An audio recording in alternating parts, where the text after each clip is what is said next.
Egy újabb előadás következik most.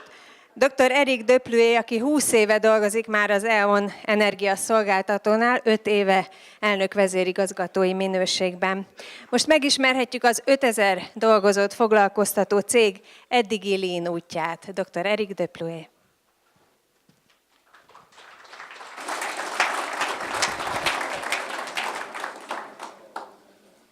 Good morning. Is this really an international lean expert conference? I hear a yes, but I heard a bleh, bleh, bleh, bleh. Do you believe that this is motivating? It's depressing.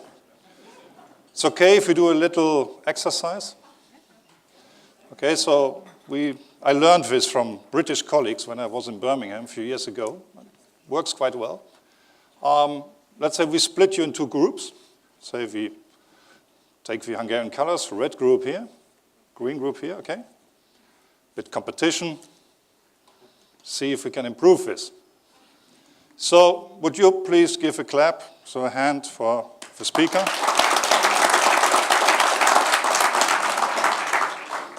Okay. Can you do better? Green group?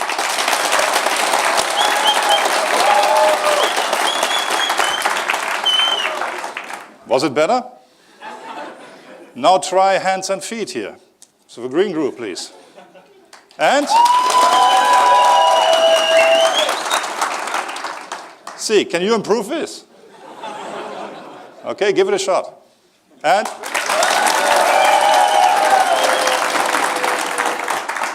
And now all together. Come on. Yeah! Now I'm motivated. So easy. Do more with less. Just don't forget it for the speakers who come afterwards. Yeah? Thank you very much. Okay, so my name is Depluet. I'm the chairman and CEO of E.ON Hungary, so I'm responsible for the activities of the E.ON group in this nice country. Are there native speakers here, English native speakers? Hands up, please. Oh, you're hiding, okay. Okay, because also I had to apologize for this German accent that I have in English. But the Germans did not charge me for that, so. Okay, so we are running here a business in energy, more or less distribution and sales. So we operate a grid. We sell power and gas to around about 3 million Hungarian customers. Our employees, around about 5,000, make a revenue 1.8, some years 2 billion euro. This is compared to the figures of the E.ON group, a small portion. E.ON has revenues in about 122 billion a year, with about 60,000 employees. So we are not very strong in energy generation or in power generation here. This is mainly done by state-owned companies, but everything else we do, and we serve these customers already since around the mid of the 90s. So far, so good. What has this to do with lean? Following the financial crisis that hit also this country quite hard, we came under pressure. We had, let's say, not a cozy business, but we were able to make our money, to develop things, to invest, and we are, due to the nature of our business, long-term investors. But suddenly the nice world was over, and this country had to deal with the issue about affordability of energy. The purchase power did not develop as everybody has expected in the early 90s. Hungary was even lagging behind. And the new government, for around about 4 years ago, had to do massive interactions by putting new taxes, inventing new taxes, and by cutting the tariffs in power and gas. So the pressure got higher and higher, and we knew we have to do something. And just by cutting investments, you cannot really save that business. The question was, again, so putting the customer first, taking the affordability of energy into account, and then how do we change the organization? What would we have to introduce to survive this game? Would we be able to change this? And how could we reach our goals? What was the right solution? Myself, having a little background in Lean from time that I worked in Germany for a machine production company.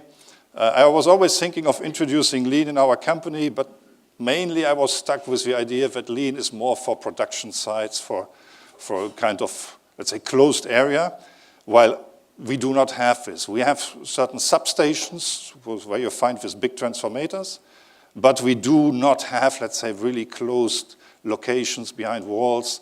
Our people are driving around, are meeting clients, are repairing power lines, replacing stuff and such, and are really in the field, so hard field work.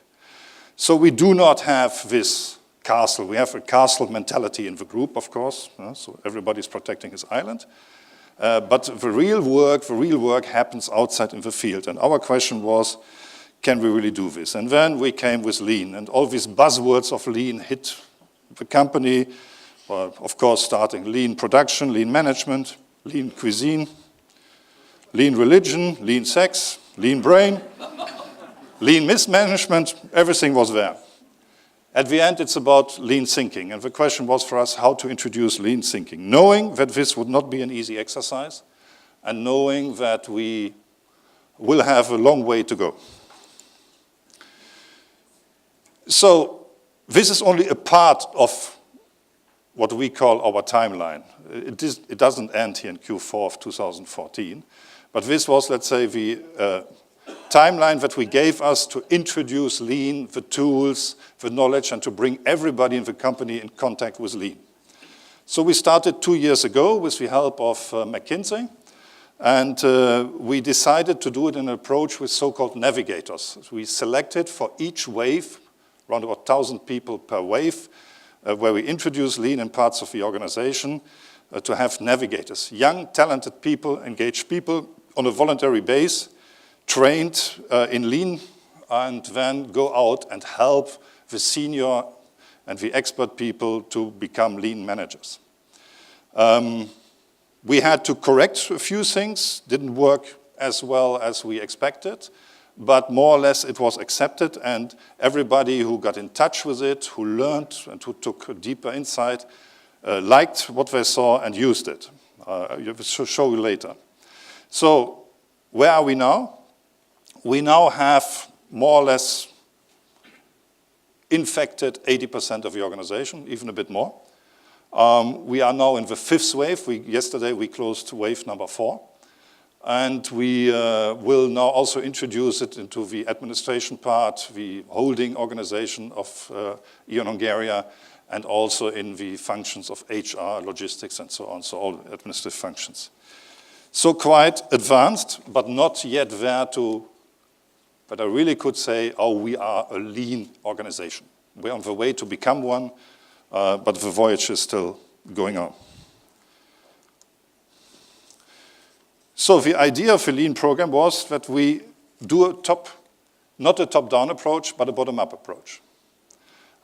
Normally, and you know that, when you start programs from top management, you are more or less, activities are stuck in the middle, for good reasons. And we wanted to avoid this, so we really started from the bottom. We more or less bypassed the middle management, and then infected, if you take this picture, the lower level, the staff, and by this, the middle management had no chance to skip from this. Still, we feel some resistance, but they had to go the path, they had to follow, and they did. Some more, as you will see, some less. Just a second, please. It's not easy without the paper. So, this is an example what I just learned yesterday, what our people invented. They called it Monopoly Lean. They took the idea of a Monopoly game and put more or less all things in place. So for those like me who are not very good in Hungarian, here you see the white table, you see the A3, you see the team meetings, you see the team barometer, and all the elements. So everything that we have introduced in the company is on that chart. And to visualize it is very helpful. And we want to spread this now also a little bit further in the organization. So as I said, we started in the biggest part of the organization with 3 so-called regions. Our distribution organization, which employs most of the people, is organized in local regions. And we selected regions with very well experienced, well-skilled, but also stubborn Hungarian leaders. And we said, okay, if we are able to convince them that lean is a good thing for them to do, then we will go on. If we fail, we stop it. Guess what happened? All 3 of them were convinced, and today they are the biggest supporters of introducing lean in the organization. And this was also very helpful. We did it by having 2 weeks of preparation of each wave, by 6 weeks diagnosis phases. We did the testing 4 weeks, and then 9 weeks of implementation. And then we also later on introduced so-called continuous improvement department, headed by Mr. Chulak, who is here with you today, who really helps and pushes the development of the single entities, also to find out where the strengths are and what can be improved. So this is where we are. What you see here is we do, of course, a certification process with bronze, silver, and gold medal. To the left, the red issue here, the red figure shows the first certification wave, where you already could see most of the entities were certificated, got the minimum level. Some even were quite close to the gold medal. But you see more or less a Gauss distribution here, so it was quite okay, and we were quite pleased to see that. This was 2012, when we repeated the whole certification process, and now you can see that the curve is showing to the right, so improving. Slowly, but it's improving. But on the other hand, what you also see is there seemed to be a kind of wall. And this is what we are working on. We see that there is some resistance to really jump over the hurdle, over the silver medal hurdle, and each of the medal has 3 stages, and to come to gain only, I think, 1 organizational unit was able to get the gold medal. So we have to find out what is it, what hinders the organization to improve further, even if we are quite pleased of what we have achieved in the last 2 years. So and this is the distribution of the skill and will matrix. Here what you see is, for example, in this bubble 26, you see these are all managers and people who are certified in the same skill and will coordinates. 34 people that we have to manage are already in the right corner of this matrix. Still 20% laggards where we have to do a lot and see if we are able to transform them. And the rest is, at the moment, in the middle, some with a tendency to the upper right, some with a tendency to the lower down corner. And this is also, let's say, what we are focusing on, how to improve that picture. So you could say close to a kind of critical mass, but not yet there. Okay, let me sum this up. It is really a long voyage, as expected. After these 2 years of hard work, we still feel to be lean beginners. So we do not consider ourselves to be lean experts. We had to adapt a lot of things. We had to deal with an organization that is widespread in the country. And we also feel that changing behavior is a difficult issue. It takes a long time until you really change your behavior, and this is maybe the most difficult part of all. We had also some experience in introducing new tools on occupational safety and health and safety. And also here we felt the same development, that you come to a certain point and then seems that you hit a kind of invisible wall, and we are not trying to connect these things because the mechanisms seem to be the same. The problem that we also had was introducing lean in really stormy weather. When you're under pressure of a government that takes your money away, where you have to fight to survive, and then also do a major change like this, where every part of the organization is touched, it's not an easy thing. But respect to all the Hungarian colleagues who have done a super job here. And we have also introduced a lot of nice tools that are not used yet. So there's still a lot to improve. But what we saw, and I was really pleased, and let me come back to the navigators. One of my deepest concerns when we discussed how to introduce this was, will we find enough people who are good enough to be navigators? I said, okay, for first wave, yes, I believe we will find enough. Second wave, maybe yes. Third wave, And my question was also to the consultants, what are we going to do then? What would be the point, how to proceed if we do not find enough navigators? But it was just the opposite. There were enough talented people in the company. And still they are running around and doing a magnificent job.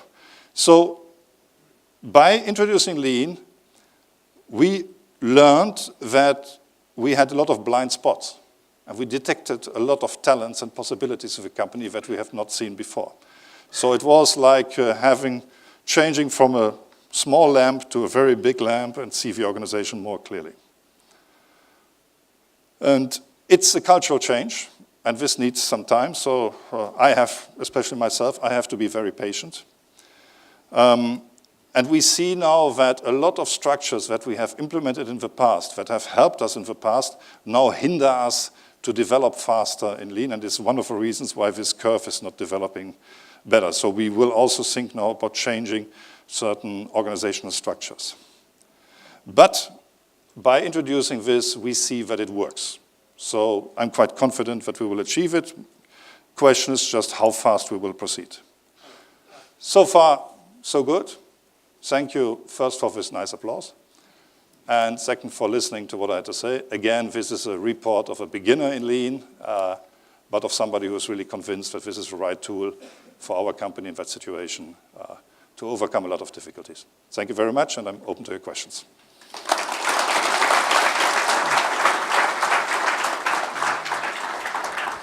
Köszönjük szépen Depluet úrnak. Yeah. Ott egészen hátul látok egy kezet a magasban, parancsolja. At the beginning of your speech, you mentioned that McKinsey supported your approach, and therefore I have two questions. First, what was the benefit? What was the task of McKinsey? And if you think backwards, would you implement McKinsey or another consultant company if you had the chance to do it again? Yeah, good question. First, answer to a second question, yes, I would do it again. And let's say for the reasons why it worked quite well. You have to know that I'm very hesitant in hiring consultants. I'm maybe a different animal than other of my colleagues, but I'm not, sorry if there are consultants here, but I'm always very, very reluctant in doing so. But it was clear that we had not enough know-how. So let's say I myself had a lot of theoretical know-how. I think I've read all important books. But still, I did not feel very secure in introducing in such a company, especially with all the history that we had. So I needed support. So first thing is a practical know-how. So this is what we looked at to find, and McKinsey had some really good guys there. Second, you need somebody who forces you to go on, because in your daily business, in your operative business, you're always distracted. There's every day, especially in Hungary, something new happens. Yeah? And you have to deal with it. And they say, okay, let's do Lean later.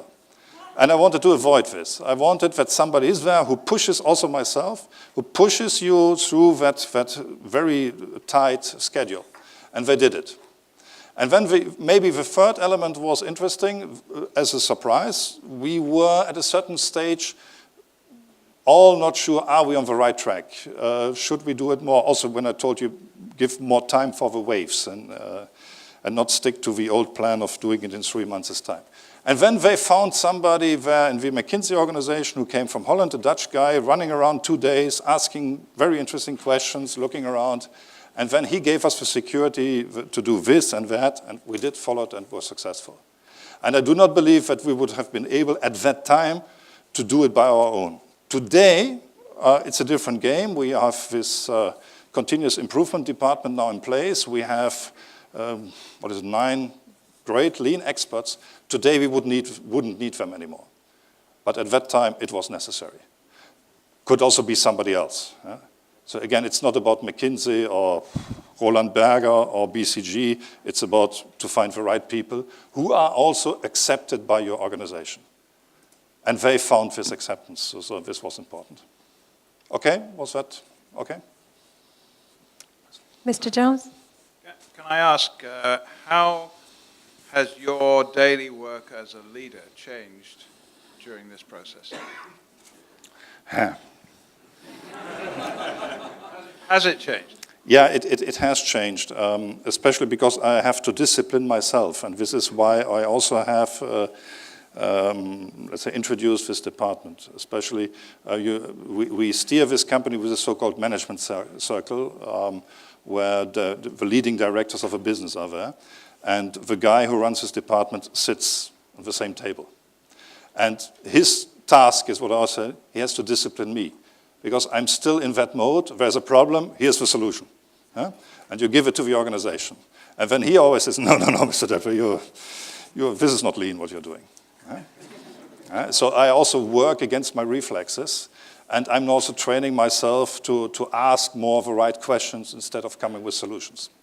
Because if I don't do it, the rest of the organization will not do it. But honestly, it's a tough cookie.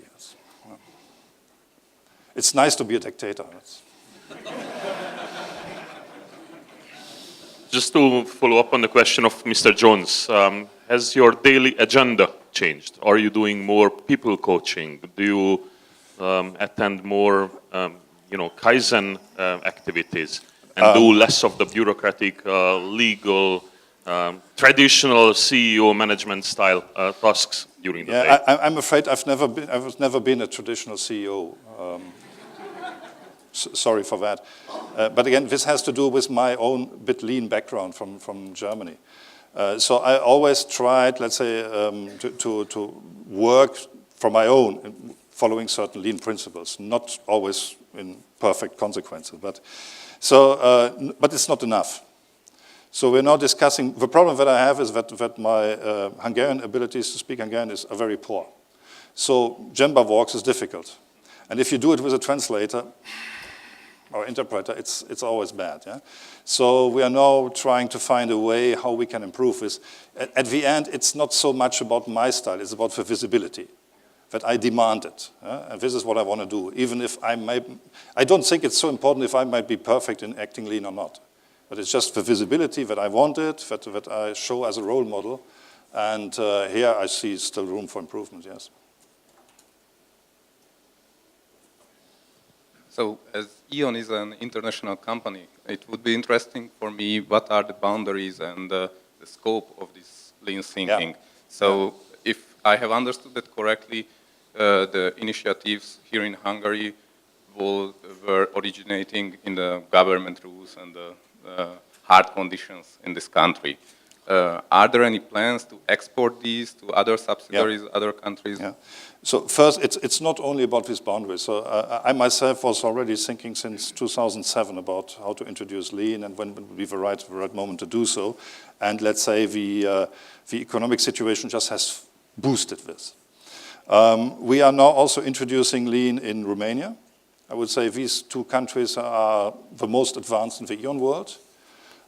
E.ON Bavaria is introducing lean, maybe not as sophisticated as we do it. It's more a cost-cutting exercise, but I think it will also then develop. You see, E.ON has given itself a new vision. It's just, let's say, beginning of this year. And this vision is, surprise, surprise, customer orientation. And my question is, how can you do customer orientation in the sense also that we have defined for the group? How can you do it without introducing lean? It will not work. So there are already a lot of people now thinking in our headquarters in Düsseldorf how to introduce lean now on a broad scope. And at the moment, we get a lot of visitors from the E.ON group here to listen to how we did it and to reflect if they can do it in a similar way. But there are a lot of ways to do it, yeah, so there's not one approach.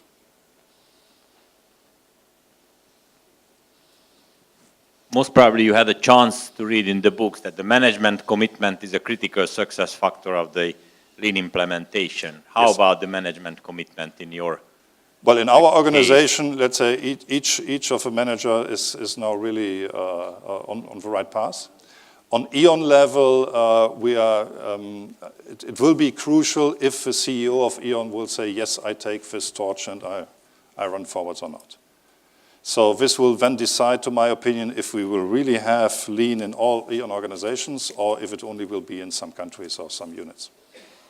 But I share this. So it was totally clear for me when I took that decision, if I or whatever who will be the CEO doesn't do it, it will not work.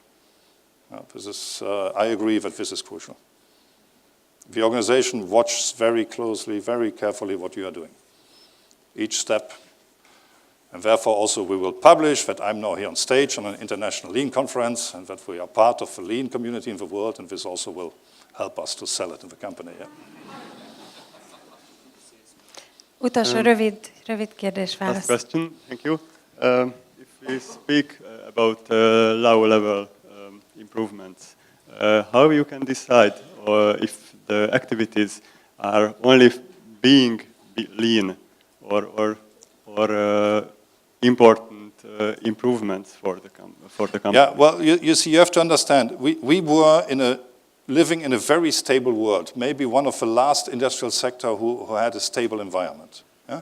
80% is a regulated business. There is no competition. There is an authority who sets the tariffs, and you just have to deliver, and they give you certain benchmarks, and if you don't reach the benchmarks, you are punished, and if you overachieve, it doesn't help you as well, but at least you are not punished. Yeah?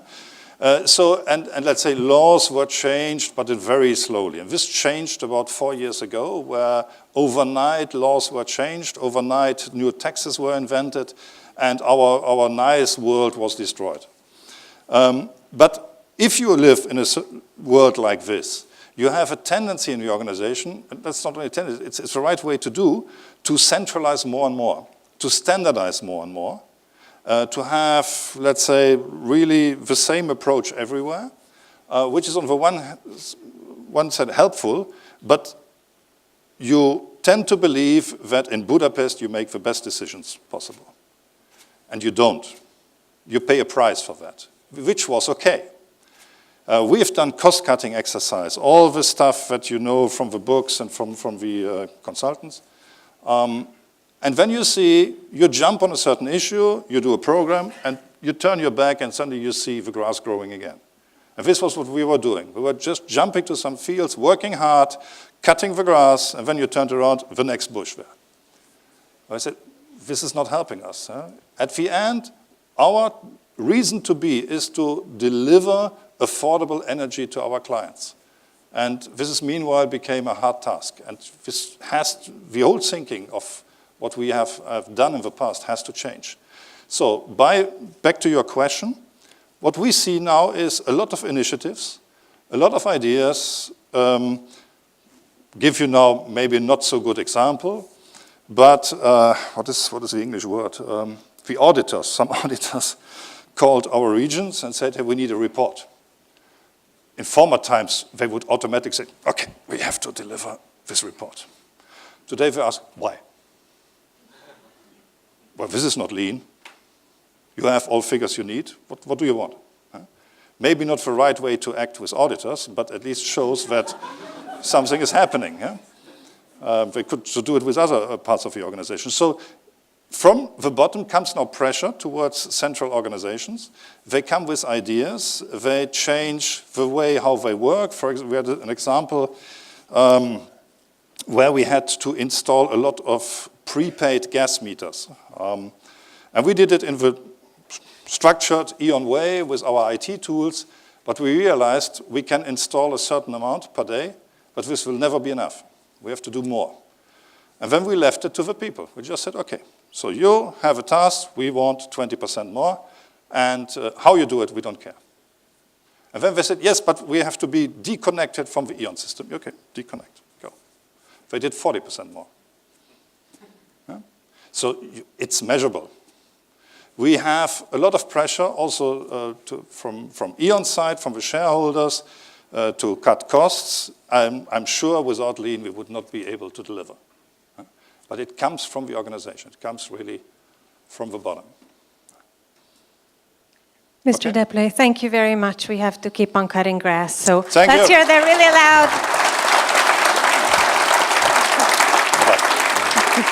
Thank you. Köszönjük szépen.